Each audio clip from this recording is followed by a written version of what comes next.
Oke, halo semuanya, balik lagi di channel YouTube Mimin. Di video kali ini kita akan melanjutkan pembahasan Emperor Puppy, yang dimana kali ini kita akan memasuki episode ke-11 dan 12. Sebelum kita ke pembahasannya, buat kalian yang belum subscribe, jangan lupa subscribe dulu supaya Mimin semakin semangat dalam mengupload video. Kalau sudah, langsung saja kita ke pembahasannya. Di part sebelumnya kita sudah melihat si pangeran yang mencarikan guru privat untuk si Hari ini, yang dimana si Hari meminta untuk seorang pengajar ya, yang dimana ia ingin tahu tentang dunia ini. Kemudian alhasil ditunjuklah si Abel ini, tapi ada masalah dimana keduanya ini kurang akrab aja gitu ya. Yang Mulia tidak ingin informasi tentangmu sampai tersebar keluar, makanya mau tidak mau beliau jadi menyuruhku. Tidak ada pilihan lain, ucap Abel. Lebih baik panggilkan Brilia saja, pikir Harry. Brilia sedang tidak di tempat karena menghadiri konferensi ilmiah.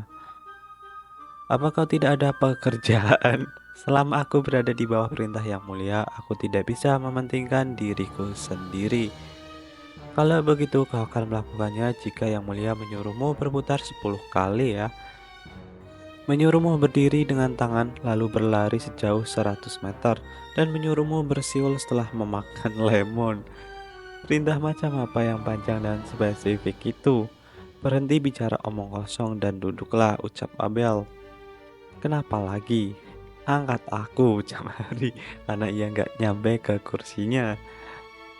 Kemudian di sini ya, awali pelajaran dengan peta yang ada di dunia ini. Nampak bagian-bagian kota ada di peta ini. Katanya kau ingin belajar pengetahuan dasar. Berarti pertama kau harus tahu di mana letak kekaisaran ini kan? Tapi aku tidak bisa membaca, ucap Hari. Aku memang tidak berharap banyak darimu sih, ucap Abel dengan tatapan yang meremehkan. Aku hanya akan menjelaskan satu kali, jadi dengarkan baik-baik. Ini adalah kekerajaan Rasendal, wilayah paling luas di sebelah barat benua. Daratannya luas ini semuanya adalah wilayah Rasendal, negara paling kaya dan paling kuat yang menguasai separuh wilayah benua. Jadi Yang Mulia adalah kaisar dari kekaisaran terkuat. Keren juga. Negara di sebelah timur yang dipisahkan oleh pegunungan ini Kerajaan Suci Arkana. Ini wilayah suci non-agresi yang berada di bawah perlindungan kekaisaran. Kemudian ini adalah negara yang diperintah oleh si paus ya. Orang-orang berisik dan menyebalkan, ucap Abel. Padahal orang-orang seperti ini mana mungkin berisik dan menyebalkan. Jangan-jangan si Abel ini mengajariku dengan sembarangan. Kau lihat wilayah yang membentang vertikal di sebelah kanannya kan? Ini kerajaan Pesion. Sebenarnya tidak sulit bagi kami untuk menguasainya, tapi keberadaan kerajaan suci di tengah ini agak mengganggu. Dilihat dari cara bicaranya saja sudah jelas anak ini tirani. Ada banyak pulau di atas Pesion ya. Apa ini semua juga negara? Tempat itu tidak layak untuk diserang. Namanya aliansi negara kecil, Belvedere. Ini aliansi dari 6 negara. Kemudian ini Pancrasio. Biasanya dia disebut sebagai wilayah utara dan suhu udara di sana rendah karena dekat dengan kutub utara. Wilayahnya tandus, penduduknya sedikit dan persediaan makanannya juga kurang. Mungkin karena itulah mereka selalu menginginkan dan menginvasi wilayah Rasendal. Negara tidak tahu diri yang paling merepotkan. Raja mereka disebut Kaisar. Dia adalah pemimpin yang keji dan barbar. Kaisar, rasanya aku pernah mendengarnya, pikir Hari. Kaisar, saya gagal menyusup. Dan iya, si topeng mencurigakan yang waktu itu memanggilnya Kaisar. Apa mungkin orang yang disebut Kaisar itu adalah laki-laki tampan dengan rambut krem dan mata berwarna biru muda? Benar sih, tapi dari mana kau mengetahui hal itu? Tanya Abel. Sebenarnya aku pernah bertemu dengannya. Kemudian si Abel ini langsung gebrak meja dengan tatapan serius. Kau bertemu dengan Dante Pancrasio? Kenapa kau tidak mengatakannya padaku?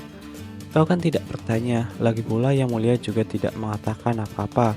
Jadi kukira itu bukan hal yang penting. Jelaskan dengan rinci tentang bagaimana kau bisa bertemu dengannya. Waktu itu aku tersasar saat berjalan-jalan di taman.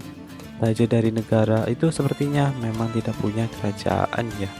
Kemudian si Habil pun pergi, akan melapor pada Yang Mulia. Aku merahasiakannya karena Yang Mulia bilang aku tidak perlu mengatakan apa-apa. Ini tidak akan jadi masalah kan, pikirnya. Ya karena di part sebelumnya kita sudah lihat si Hari yang mau mengatakan ini, tapi si Kaisar malah nggak peduli. Ya karena mungkin ia sudah tersesam mau mandiin si Hari ya. Aduh, ya sudahlah, lebih baik aku mengulang pelajaran hari ini. Meski agak sulit, ini menarik. Sebelumnya, karena ingatan kehidupan masa laluku yang masih kuat, aku merasa seperti orang asing yang tidak bisa membaur di dunia ini.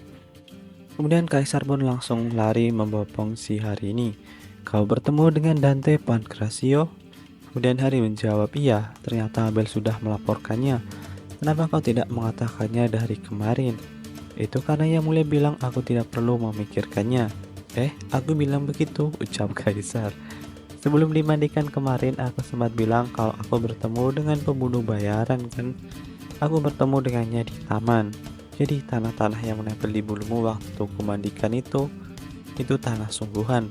Laki-laki itu memang membawa pedang yang berlumuran darah, tapi aku baik-baik saja, ucap Hari. Lihat, jeli kakiku saja kenyal dan lembut. Syukurlah kau baik-baik saja. Guguk, mungkin ini terdengar kejam bagimu, tapi sebaiknya kau tidak pergi keluar istana.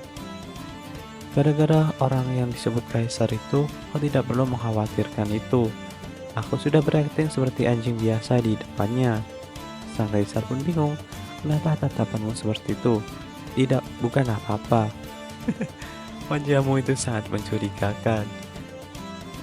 Dan bagaimanapun kau tidak pantas disebut anjing biasa. Aku ini memang terlalu hebat dan istimewa untuk disebut sebagai anjing biasa. Tapi aktingku waktu itu benar-benar akting level dewa tahu. Kesal juga ya kalau aku tidak bisa membuktikannya begini. Membuktikan, kau coba untuk menggonggong, ucap Kaisar. Dan di sini mau dites ya. Dan saat bersiap-siap dan menggonggong, tiba-tiba, ngomong-ngomong, apakah Anda melihat orang yang mencurigakan? Sepertinya ada orang mabuk yang mengeluarkan suara aneh. Saking anehnya suara yang menggonggong ya. Tidak mungkin ada penyusup di istana yang dibilang dilindungi tabir kan? Jadi saya harus memeriksa apakah ada prajurit yang sedang bermalas-malasan. Guguk, sebaiknya kau jangan keluar dari istana ini. Dan si Hari pun paksa nurut ya. Kemudian di lain sisi, si Kaisar sedang menerima dokumen-dokumen laporan.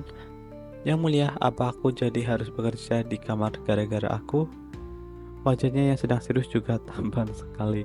Tapi posisi ini entah kenapa membuatku mengantuk dengan perubahan di pangkuan Kaisar. Alhasil Hari pun tertidur lelap. Dan ya, selang beberapa jam akhirnya ia terbangun. Ini pertama kalinya aku tidur di kamar Yang Mulia. Aku tidak boleh di sini terus, lebih baik kembali ke kamarku saja. Kemudian ia pun berjalan untuk kembali, tapi ia melihat ada orang. Ia sedang membicarakan pasukan pemberontak. Ia pun menguping, guys. Ada juga rumor yang mengatakan dia menjalin komunikasi dengan wilayah utara. Katanya lewat ibu kota loh. Tidak, katanya mereka saling komunikasi lewat laut Herebal. Memangnya mereka mau dimakan kraken? Itu tindakan bunuh diri namanya. Wah, aku gak mengerti apa yang mereka bicarakan. Jadi maksudnya orang bernama Grand Duke Miles itu merencanakan pemberontakan dan berkomunikasi dengan wilayah utara. Sisanya tentang laut Herebal atau apa itu aku tidak mengerti. Saat sedang menguping itu, tiba-tiba dari belakang ada orang yang memergoki Hari.